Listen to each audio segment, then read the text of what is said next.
ગઈકાલે આખા ગુજરાતે જોયું કે રાજપીપળાની અદાલતની બહાર શું બન્યું.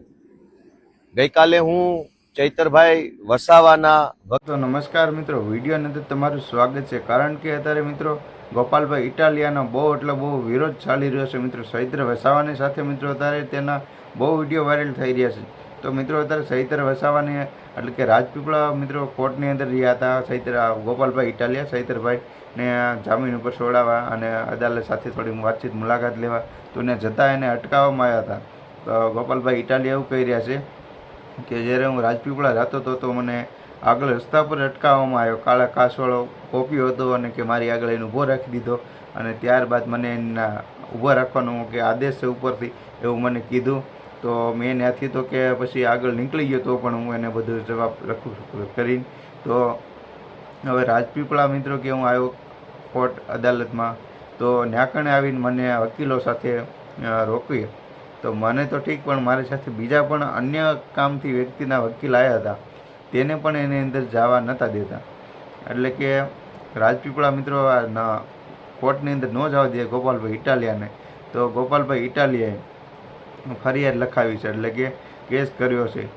કારણ કે હું વકીલ છું, મને બધી રીતે મને ઓળખે છે કે એમએલએ છું, હું શું બધી જગ્યાએ મને પોલીસવાળા તો બધા મને ઓળખે છે.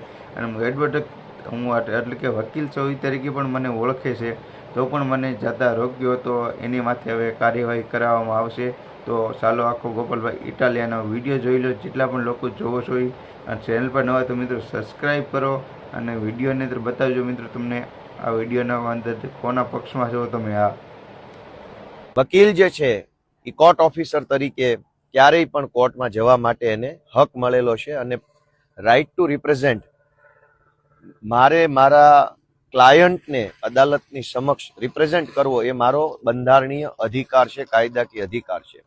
આ બધી જ વસ્તુ પોલીસને ખબર હોવા છતાંય પોલીસે કાલે મને રોક્યો, અને મને નહીં, આ સિવાય અન્ય બીજા વકીલને પણ પોલીસે રોકવાનું કામ કર્યું. અદાલતના દરવાજા બંધ કરી દીધા.